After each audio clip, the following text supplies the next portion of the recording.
আসসালামু আলাইকুম, সবাইকে শুভেচ্ছা। আমি আপনাদের মহিউদ্দিন রনি। আপনারা হয়তো কম বেশি সবাই জানেন যে 5 দিন আগে ফেনীতে ত্রাণ দিতে যাই আমরা, এবং সেখানে স্থানীয় মানুষদের সঙ্গে আমাদের ছোট একটা ঝামেলা হয়ে যায়। তো সেই ঝামেলার পরিপ্রেক্ষিতে এখন দেখা যাচ্ছে যে বিভিন্ন মহল থেকে ব্যাপারটা নিয়ে এত আলোচনা চলছে।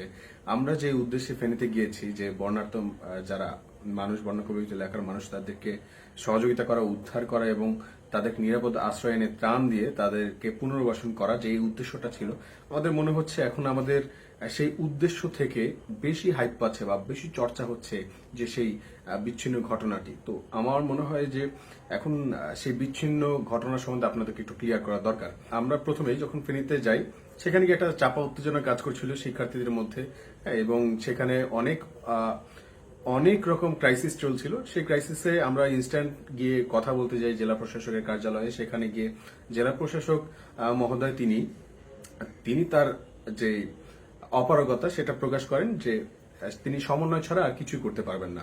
হ্যাঁ, ইভেন তখন কিন্তু সরকারি কোনো ত্রাণ ওখানে পৌঁছায় নাই। তো আমরা জিজ্ঞেস করলাম, তাহলে আপনি কি করতে পারবেন? তো তখন তিনি এটা বললেন যে তিনি সবার সাথে কমিউনিকেট করে দিতে পারবেন। তো কমিউনিকেট করতে কাদের সঙ্গে? যেমন পুলিশের সঙ্গে, যারা আর্মি আছে তাদের সঙ্গে, যারা স্বাস্থ্য উপদেষ্টা থেকে শুরু করে যে ত্রাণ উপদেষ্টা যারা আছে, তাদের সঙ্গে কমিউনিকেট করে দিতে পারবেন, উনি এই কথা বলেন। এবং স্থানীয় যে মানুষজন আছে, হ্যাঁ, বিভিন্ন স্টেক হোল্ডার যারা আছে ফেনীর, তাদের সঙ্গে তিনি কমিউনিকেট করে দিতে পারবেন। তার করা বা তার আয়ত্তের মধ্যে এটুকুই আছে, এটা তিনি বললেন। দেন আমরা যারা ওখানে শিক্ষার্থীরা ছিলাম, এখানে শিক্ষার্থীরা আগে থেকে কাজ করছিল, অনেক সুন্দর করে গুছিয়ে কাজ করছিল। তবে মাঝখানে ছোটখাটো কিছু ঝামেলা হওয়ার কারণে একটু দেখলাম যে তারা মনক্ষুণ্ণ হয়ে আলাদা আলাদা হয়ে আছে, স্ক্যাটার হয়েছে। দেন আমরা সবাই মিলে ওখানে শিক্ষার্থীদের সবাইকে একসাথে করলেন শিক্ষার্থীরাই। আমরা ওখানে গেলাম। ওখানে যাওয়ার পর সবাইকে নিয়ে আমরা জাস্ট সবাইকে মোটিভেট করা যে আমরা একসাথে একই উদ্যমে আমরা কাজ করব, জাস্ট এইটাকে বলা। তো ওখানে আমি কিন্তু একটা মেজর ফ্যাক্টর না, আমি কোনো গুরুত্বপূর্ণ ফ্যাক্টর না। ওখানে যে আপনারা বলছেন যে মহিউদ্দিন রনির কাছে যাওয়া, এটা করা সেটা করা, তো আমার প্রশ্ন হচ্ছে মহিউদ্দিন রনিটা কে? Who is Mohiuddin Roni? ওইখানের কাজ হচ্ছে, দায়িত্ব হচ্ছে জেলা প্রশাসকের। হ্যাঁ, তাকে সাপোর্ট করার জন্য আমরা শিক্ষার্থীরা ওখানে জাস্ট এঙ্গেজড হয়েছি এবং স্বেচ্ছাসেবীরা এসে ফেনীর মানুষের জন্য কাজ করছি। ওখানে মহিউদ্দিন রনি তো কোনো প্রায়োরিটি পাওয়ার কথা না, কোনো গুরুত্বপূর্ণ বিষয় না, বা কোনো গুরুত্বপূর্ণ নামটাই কেন এখানে আসবে? প্রথম কথা হচ্ছে আমি ওখানে জাস্ট একজন বলা যায় যে মিডিয়া।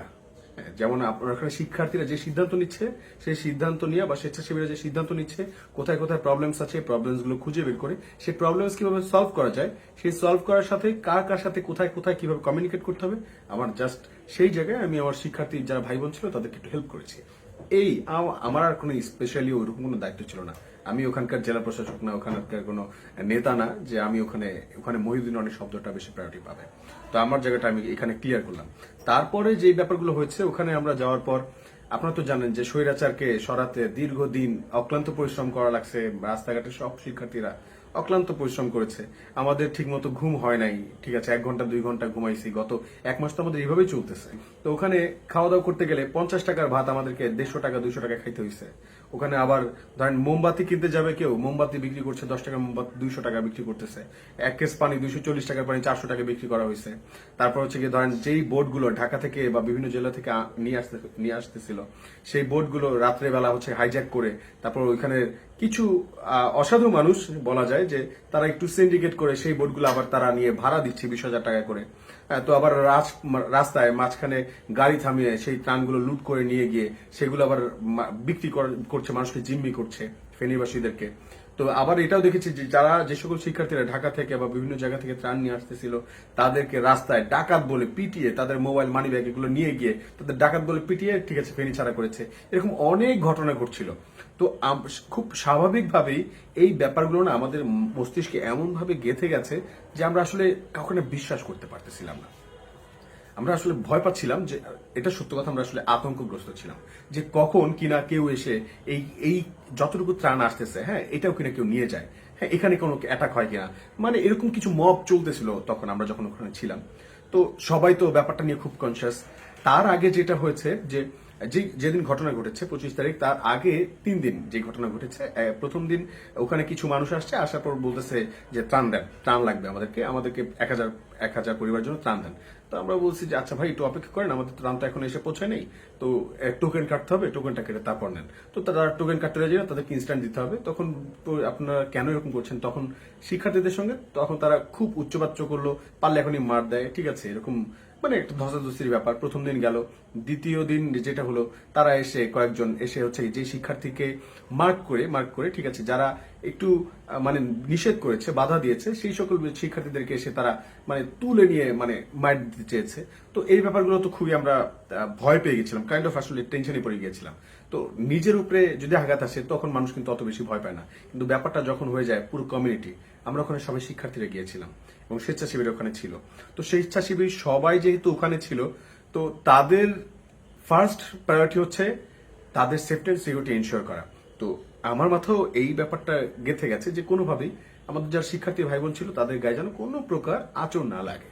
এই ব্যাপারটা তো বুঝতেই পারেন যে ওখানে সিচুয়েশনটা এমন, আমরা ওই জায়গা কিন্তু আমাদের নিজস্ব জায়গা না, সবাই গেছে নিজ নিজ ব্যক্তি উদ্যোগে, নিজের মানবতার দায়বোধ থেকে সেখানে কিন্তু ফেনীতে গিয়েছে ফেনীবাসীকে উদ্ধার করা, তাদের ত্রাণ দেওয়া এবং তাদের পুনর্বাসন করা, এরকম ইন্টেনশন নিয়ে যতক্ষণ পর্যন্ত ফেনীবাসীরা সেফ নাও ফিল করছে ততক্ষণ পর্যন্ত তাদের পাশে থাকার প্রতিশ্রুতি নিয়ে গেছে। তো এই মানুষগুলোকে তো সবার আগে আমাদের সেভ করাটা গুরুত্বপূর্ণ দায়িত্ব হয়ে দাঁড়ায়। তো তার পরের দিন বা 25 তারিখ যেটা হচ্ছে, ওই মানুষগুলো কয়েকজন মানুষকে আমরা আইডেন্টিফাই করতে পেরেছি, ওই মানুষগুলো ওখানে এসছে যারা আগের দিন মানে মানে ত্রাণ নেওয়ার জন্য চেষ্টা করছিল, তারা এসে ঠিক সেম একই কাজটা করে।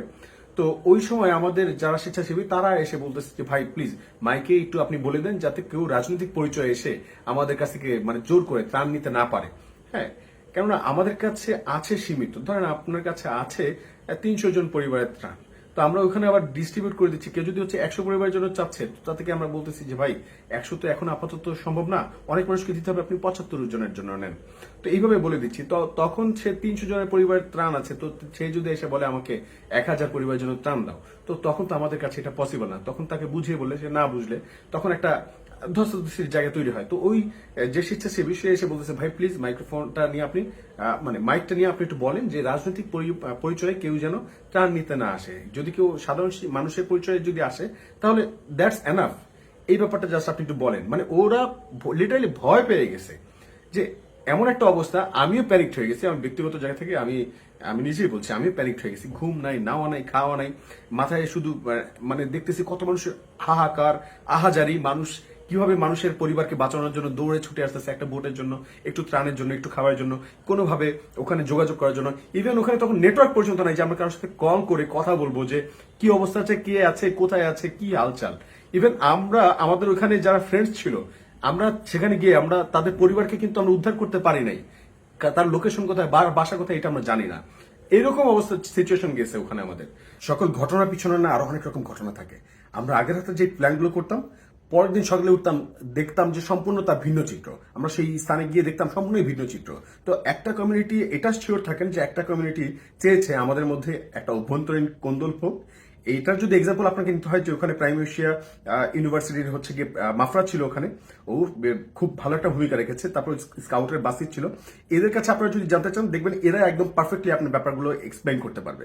তারপর হচ্ছে আমরা চেষ্টা করেছিলাম যে একটা সুন্দর একটা সিস্টেম ডেভেলপ করার জন্য। আমাদের ঢাকা বিশ্ববিদ্যালয়ে যারা ফেনীর যত স্টুডেন্ট ছিল, ডুসাফের যে মেম্বার, তাদের সঙ্গে আমরা একটা কমিউনিকেট করার চেষ্টা করছিলাম, কিন্তু ওখানে নেটওয়ার্ক অবস্থা একদমই নুল ছিল, কোন রকম কারোর সাথে যোগাযোগ করা যাচ্ছিল না। হ্যাঁ, কিন্তু তার ফলে কি হলো, বারবার আমরা যে প্ল্যান করছি, বারবার সেই প্ল্যানকে কোনো না কোনো ভাবে বিভিন্ন অসহযোগ উপায়ে তারা হচ্ছে প্ল্যানটা ভেস্তে দিচ্ছিল। এবং এই কমিউনিটিটা যে ইন্টেনশনাল এই কাজটা করেছে আমরা বুঝতে পারছি।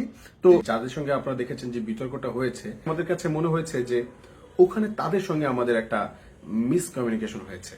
যেমনটা আমরা কিন্তু তাদেরকে টার্গেট করে ব্যাপারগুলো বলিনি, বলেছি অন্য একটা পক্ষ যারা হচ্ছে এর আগে ত্রাণ নিয়ে যেতে চেয়েছে, তারা যে ডিসির সঙ্গে মিটিং করেছে এই ব্যাপারটা কিন্তু আমরা জানি না তখন, এবং তারা যে এসেছেন তা কিন্তু আমরা তখন জানি না।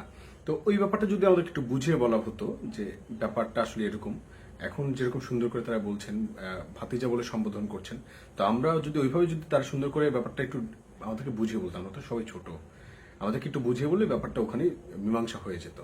কিন্তু যখন ব্যাপারটা অন্যরকম পর্যায়ে চলে গেল, যে অনেক শিক্ষার্থীদেরকে আহত করলো এবং আমার যেই ছেলেটা আমার হাতে মাইক দিয়েছিল তাকে চেষ্টা করছিল তাকে টেনে বের করে নেওয়ার। তো আমি তো তাকে কোনোভাবে যেতে দিচ্ছিলাম না, এবং দেখা গেছে যে একটা সময় একটা নারী শিক্ষার্থী তাকেও তারা আঘাত করেছে।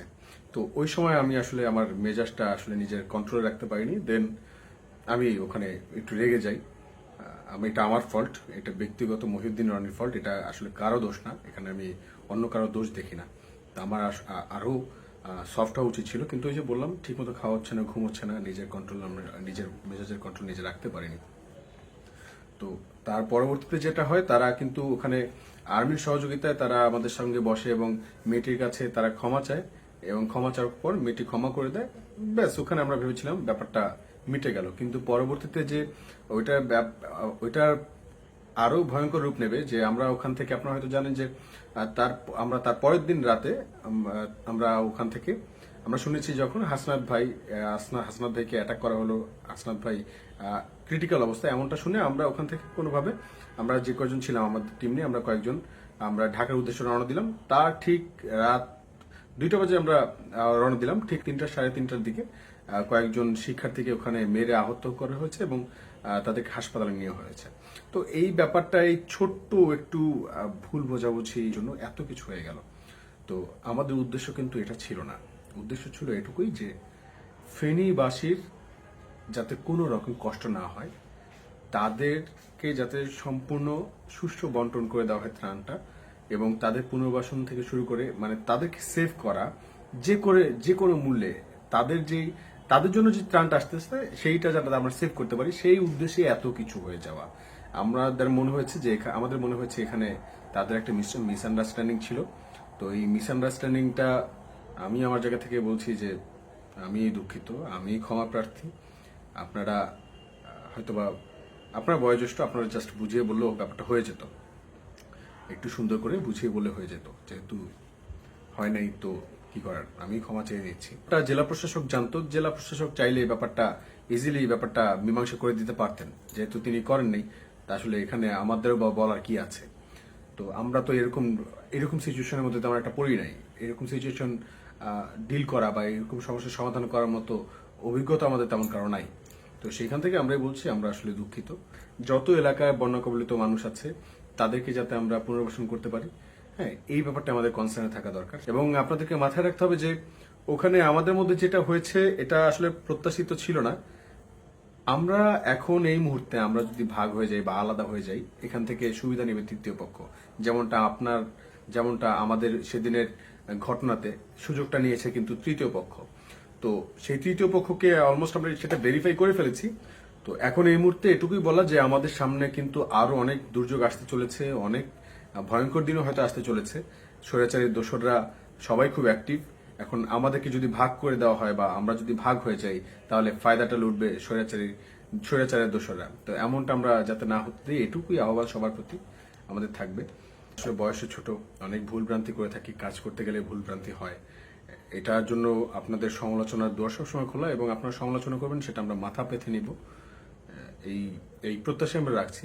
এতদিন দেশের জন্য যা করার করেছি, আমাদের মনে হয়েছে করা দরকার, তত সেখান থেকে নিজ দায়িত্ববোধের জায়গা থেকে করেছি।